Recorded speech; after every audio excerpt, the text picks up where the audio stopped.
നമ്മൾ നേരത്തെ ചർച്ച ചെയ്ത ധർമ്മസ്ഥലയിലെ കാര്യം, ധർമ്മസ്ഥലയിലെ സംഭവങ്ങളെക്കുറിച്ച് തുടർ നടപടികളൊന്നും ഉണ്ടാകുന്നില്ല എന്ന് വലിയ ആക്ഷേപം, ആരോപണം ഒക്കെ നിലനിൽക്കുന്നു. അങ്ങനെയല്ല, ചില നടപടികൾ ഉണ്ടായിട്ടുണ്ട്. അത് പറയും മുമ്പ് നമ്മുടെ പല പ്രേക്ഷകരും ചില സംശയങ്ങൾ പറയുന്നത്, ഈ ധർമ്മസ്ഥല, ശ്രീ ക്ഷേത്രം ധർമ്മസ്ഥല എന്ന് പറയുന്ന സ്ഥലം ഒരു പ്രശസ്തമായ ഒരു ആരാധനാ സ്ഥലം നിൽക്കുന്ന സ്ഥലമാണ്. മഞ്ജുനാഥനാണ് ധർമ്മസ്ഥലയിലിരിക്കുന്നത്. ഈ ധർമ്മസ്ഥല ക്ഷേത്രം ഹിന്ദു ക്ഷേത്രമാണോ ജൈന ക്ഷേത്രമാണോ എന്ന് ചില സംശയങ്ങൾ ചില പ്രേക്ഷകർ ഉന്നയിക്കുന്നുണ്ട്. അതേക്കുറിച്ചൊന്ന് പറഞ്ഞിട്ട് നമുക്ക് പോകാം. ഇത് ബാംഗ്ലൂരിൽ നിന്ന് 294 കിലോമീറ്റർ ദൂരത്താണ് ഈ ധർമ്മസ്ഥലയുള്ളത്. ദക്ഷിണ കന്നഡയിലാണ്. അവിടെ ഈ ധർമ്മസ്ഥല ശ്രീ മഞ്ജുനാഥ ക്ഷേത്രത്തിൻ്റെ ചരിത്രം ഒന്ന് അറിഞ്ഞിട്ട് പോകണം, ചരിത്രം ഐതിഹ്യമൊക്കെ. ധർമ്മസ്ഥല ഇരിക്കുന്നത് ബൽത്തങ്ങാടിയിലെ മല്ലാർമാടി ഗ്രാമത്തിലാണ് ഈ ധർമ്മസ്ഥല ശ്രീ ക്ഷേത്ര ധർമ്മസ്ഥല എന്ന് പറയുന്ന ഈ ക്ഷേത്രമുള്ളത്. അവിടെ നെല്ലിയാടി ബീഡു എന്ന് പറയുന്ന ഒരു പ്രാചീനമായ വീടുണ്ടായിരുന്നു. നെല്ലിയാടി ബീഡു എന്ന് പറഞ്ഞാൽ വീടെന്നുണ്ട്. അവിടെ ഒരു ജൈനമതക്കാരായിരുന്നു. ജൈനമതക്കാരുടെ വീട്. ആ ജൈനമതത്തിൻ്റെ മേധാവിയായ ശ്രീ ബിർമന്ന പെർഗൗഡയും ഭാര്യ അമ്മു ബല്ലാർത്തിയും താമസിച്ചിരുന്ന വീടാണ് നെല്ലിയാടി ബീഡു. അപ്പോൾ മനസ്സിലായല്ലോ, ജൈനരുടെ വീടാണ്. ജൈനമതത്തിൻ്റെ ആ പ്രദേശത്തെ മേധാവിയായിരുന്ന ശ്രീ ബിർമന്ന പെർഗൗഡയും ഭാര്യ അമ്മു ബല്ലാൾത്തിയും താമസിക്കുന്ന വീട്. ഒരു ദിവസം അവരുടെ വീട്ടിലേക്ക് 2-3 അതിഥികൾ വന്ന് അവിടെ താമസിച്ചതിന് ശേഷം ഇവരോട് ആവശ്യപ്പെട്ടു, ഞങ്ങൾക്ക് ചില ധർമ്മപ്രവൃത്തികൾ ചെയ്യാനുണ്ട്, നിങ്ങളുടെ വീട് ഞങ്ങൾക്ക് വേണം. അപ്പോൾ ഒരാൾ നമ്മുടെ വീട്ടിലേക്ക് 2 പേര് വന്ന് താമസിച്ചിട്ട് നമ്മളോട് പറയുക, ഒരു കാര്യം ചെയ്യും, ഈ വീട് ഞങ്ങൾക്ക് വേണം, നിങ്ങൾ ഇവിടുന്ന് മാറിക്കോ, ഞങ്ങൾക്ക് കുറച്ച് ധർമ്മപ്രവൃത്തികൾ, നമുക്ക് കുറച്ച് കാര്യങ്ങൾ ഇവിടെ ചെയ്യാനുണ്ട് എന്ന് പറയുന്നു. അപ്പോൾ അസ്വാഭാവികമായിട്ട് അവർക്ക് തോന്നി. അവരത് ചില പ്രശ്നം വെക്കുകയൊക്കെ ചെയ്ത് നോക്കിയപ്പോൾ പറഞ്ഞു, വന്നിരിക്കുന്നത് ധർമ്മദേവതകളാണ്. ധർമ്മദേവതകളായതുകൊണ്ട് മനുഷ്യരല്ല വന്നിരിക്കുന്നത്, അവർക്ക് ആ വീട് വിട്ടുകൊടുക്കുക എന്ന് പറഞ്ഞിട്ട് ശ്രീ ബിർമന്ന പെർഗൗഡയും ഭാര്യ അമ്മു ബല്ലാൾത്തിയും അവരുടെ നെല്ലിയാടി വീടും ഈ ധർമ്മദേവതകൾക്ക് വിട്ടുകൊടുത്തു. അവിടെ ഇവർ എന്നിട്ട് വേറെ വീട് വെച്ച് മാറി താമസിച്ചു. അപ്പം അവരുടെ വീട് അവിടെ പ്രതിഷ്ഠ നടത്തി. കാളരാഹു, കാളാർക്കൈ, ശ്രീ കുമാരസ്വാമി, ശ്രീ കന്യാകുമാരി, ഇത്രയും പ്രതിഷ്ഠകൾ നടത്തി 4 ചെറിയ ക്ഷേത്രങ്ങൾ ഉണ്ടാക്കി. അങ്ങനെ ആയി കഴിഞ്ഞപ്പോഴത്തേക്ക് പിന്നീട് പറഞ്ഞു, അവിടെ ഒരു ശിവൻ്റെ വിഗ്രഹം കൂടെ പ്രതിഷ്ഠിക്കണം. അപ്പോൾ നോക്കണം, ജൈനമത മേധാവി അവരുടെ വീട് വിട്ടുകൊടുത്തിട്ട് അവിടെ നടത്തിയ പ്രതിഷ്ഠ. അപ്പോൾ ഈ പറഞ്ഞ 4 ക്ഷേത്രങ്ങൾ ഉണ്ടാക്കി 4 പ്രതിഷ്ഠകൾ നടത്തി കഴിഞ്ഞപ്പോഴത്തേക്ക് അവിടെ ശിവനെ കൂടി പ്രതിഷ്ഠിക്കണം എന്ന് പറഞ്ഞു. അതിനു വേണ്ടിയിട്ട് കദ്രി മഞ്ജുനാഥ ക്ഷേത്രത്തിൽ നിന്ന് ഒരു ശിവലിംഗം കൊണ്ടുവന്നു. അതുകൊണ്ടാണ് മഞ്ജുനാഥനായി മാറിയത്. എവിടെ? ധർമ്മസ്ഥലയിലെ ശിവൻ. അങ്ങനെ ആ ക്ഷേത്രം വന്നു. ക്ഷേത്രത്തിലെ വിഗ്രഹം ആരാണ്? ഹൈന്ദവ വിഗ്രഹമാണ്, ശൈവമാണ്, ശിവനാണ്. ക്ഷേത്രം നടത്തുന്നവരാണ്? അന്ന് മുതൽ ഇന്ന് വരെ ക്ഷേത്രം നടത്തിക്കൊണ്ടിരിക്കുന്നത് ജൈനമതക്കാരാണ്. അപ്പോൾ ജൈനമതക്കാർ നടത്തുന്ന ഹിന്ദു ക്ഷേത്രമാണ് ശ്രീ ക്ഷേത്രം ധർമ്മസ്ഥല, അല്ലെങ്കിൽ ധർമ്മസ്ഥല മഞ്ജുനാഥ ക്ഷേത്രം. അപ്പോൾ ഇതിൻ്റെ ഈ ക്ഷേത്രത്തിനൊരു ധർമാധികാരി അല്ലെങ്കിൽ പട്ടാധികാരിയുണ്ട് പാരമ്പര്യമായിട്ട്. ഇപ്പോൾ ഉള്ള ധർമാധികാരി അല്ലെങ്കിൽ പട്ടാധികാരി എന്ന് പറയുന്നത് വീരേന്ദ്ര ഹെഗ്ഡെയാണ്. അദ്ദേഹം രാജ്യസഭാംഗമാണ്, പത്മവിഭൂഷൺ കിട്ടിയിട്ടുണ്ട്. പരക്കെ അറിയപ്പെടുന്ന സർവാദരണീയനായ ഒരു വ്യക്തിയാണ് വീരേന്ദ്ര ഹെഗ്ഡെ. അപ്പോൾ നമ്മുടെ ഈ മഞ്ജുനാഥനെ ശ്രീചന്ദ്രപ്രഭു എന്ന് വിളിക്കുന്നുണ്ട്. അവിടെ പാർവതിയുടെ പ്രതിഷ്ഠയുണ്ട്. ശ്രീ പാർവതി അമ്മ വരൂ എന്നാണ് പറയുന്നത്. അപ്പോൾ ഇതാണ് ധർമ്മസ്ഥല ക്ഷേത്രത്തിൻ്റെ വിശേഷങ്ങൾ. അപ്പോൾ നമ്മുടെ ഈ പ്രത്യേകിച്ച് തെക്കൻ കേരളത്തിലൊന്നും വലിയ കാര്യമായി ധർമ്മസ്ഥലയെക്കുറിച്ച് അറിയത്തില്ല. ഇത് തൃശ്ശൂരിന് വടക്കോട്ടുള്ള ആളുകൾ മഞ്ജുനാഥ ക്ഷേത്രത്തിൽ പോകാറുണ്ട്. അത് ഒരു പ്രൈവറ്റ് ട്രസ്റ്റാണ് ഈ ക്ഷേത്രം നടത്തുന്നത്, സ്വകാര്യ ക്ഷേത്രം എന്ന് പറയാം. ആ ക്ഷേത്രത്തിന് കോടിക്കണക്കിന് രൂപയുടെ വരുമാനമുണ്ട്.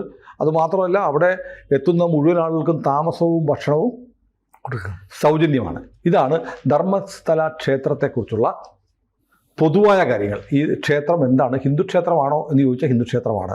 ജൈന ക്ഷേത്രമാണോ, ജൈനരുടെ ആണോ എന്ന് ചോദിച്ചാൽ ജൈനരുടെയാണ്. സർക്കാരിൻ്റെ ആണോ എന്ന് ചോദിച്ചാൽ അല്ല, സ്വകാര്യ ക്ഷേത്രമാണ്. പക്ഷേ ഈ ക്ഷേത്രത്തെ ചുറ്റിയാണ് ധർമ്മസ്ഥലയിലെ ഒരു പട്ടണം ഉണ്ടായി വന്നിരിക്കുന്നത്. ഇതാണ് പൊതുവിലുള്ള കാര്യങ്ങൾ.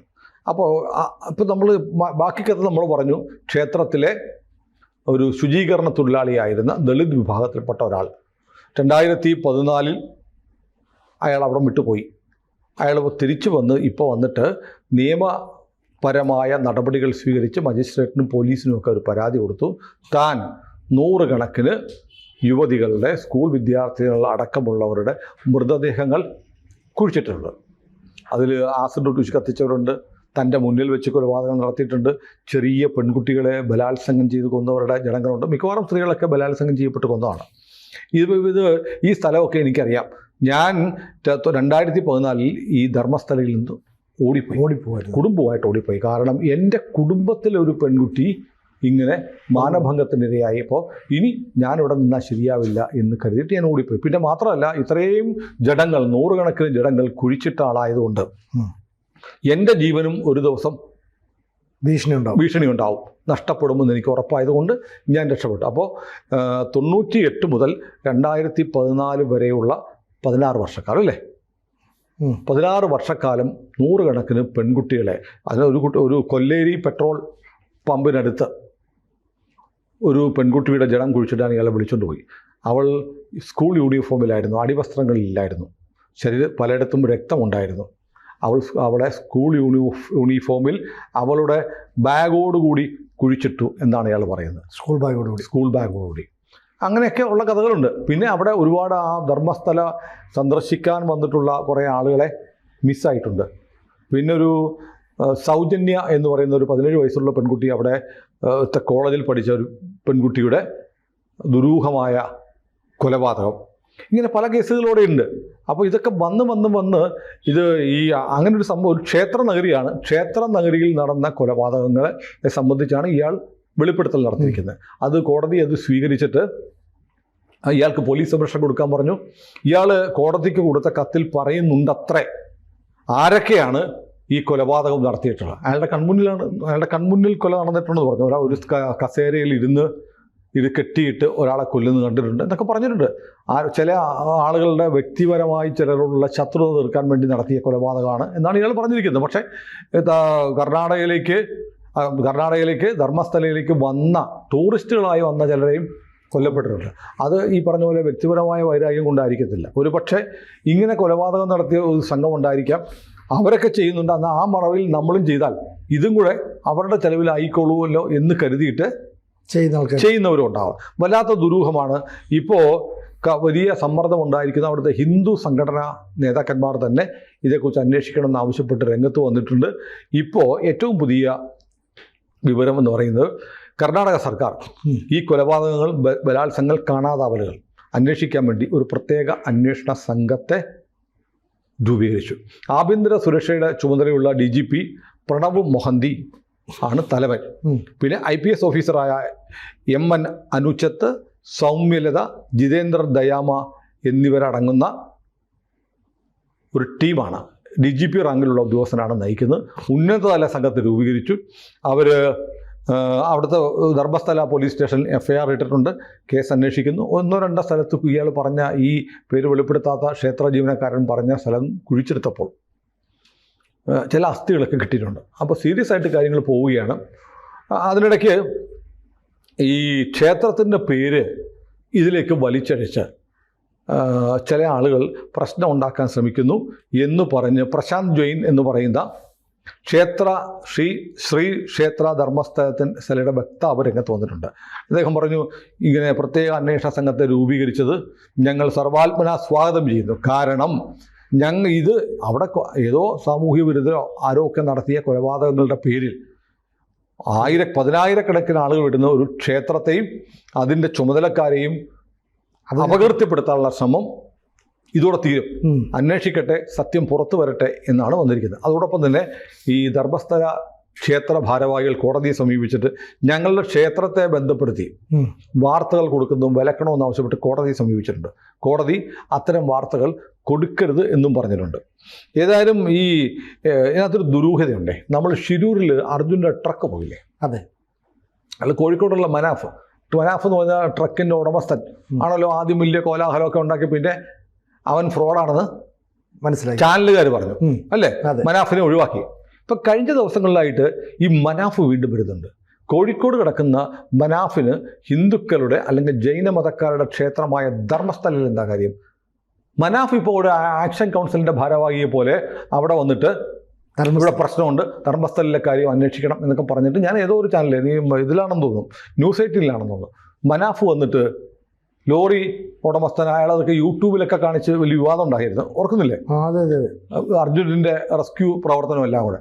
മനാഫ് ഇപ്പോൾ അവിടുത്തെ ഈ കാണാതായ ആളുകളെക്കുറിച്ച് അന്വേഷിക്കണം, ഇത്തരം ഈ വിവാദത്തെക്കുറിച്ച് അന്വേഷിക്കണം എന്നുള്ള സ്റ്റേറ്റ്മെൻറ്റൊക്കെ ആയിട്ട് മനാഫ് വന്നിട്ടുണ്ട്. ഒരു മുതലെടുപ്പിനുള്ള ശ്രമം ഉണ്ടെന്ന് പറയാം. ഉണ്ട്. കോഴിക്കോടുള്ള മനാഫിന് ധർമ്മസ്ഥലയിൽ എന്താ കാര്യം?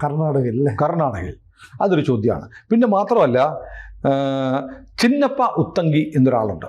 ചിന്നപ്പ ഉത്തങ്കി ഒരാളെന്നല്ല, ഒരു സുവിശേഷകനാണ്, ഇവാഞ്ചലിസ്റ്റാണ്. അദ്ദേഹം വളരെ പ്രസിദ്ധനായ അറിയപ്പെടുന്ന ഇവാഞ്ചലിസ്റ്റാണ്. അദ്ദേഹത്തിൻ്റെ ബേസൽ മിഷൻ്റെ ഇവാഞ്ചലിസ്റ്റാണ്, ബേസൽ മിഷനുമായിട്ട് പ്രവർത്തിക്കുന്നത്. അവിടെ ഈ ധർമ്മസ്ഥലയിൽ ഈ ക്ഷേത്രവും ഒക്കെ ആയിട്ട് ഈ ചിന്നപ്പ ഉത്തങ്കിയും അദ്ദേഹം നയിക്കുന്ന ഈ പെന്തക്കോസ്താണെന്ന് എനിക്കറിയാം, ഇവാഞ്ചലിസ്റ്റുകൾക്കുമായിട്ട് എന്തൊക്കെയോ ഇഷ്യൂസും തർക്കങ്ങളും ഒക്കെ മുൻകാലങ്ങളിൽ ഉണ്ടായിരുന്നു.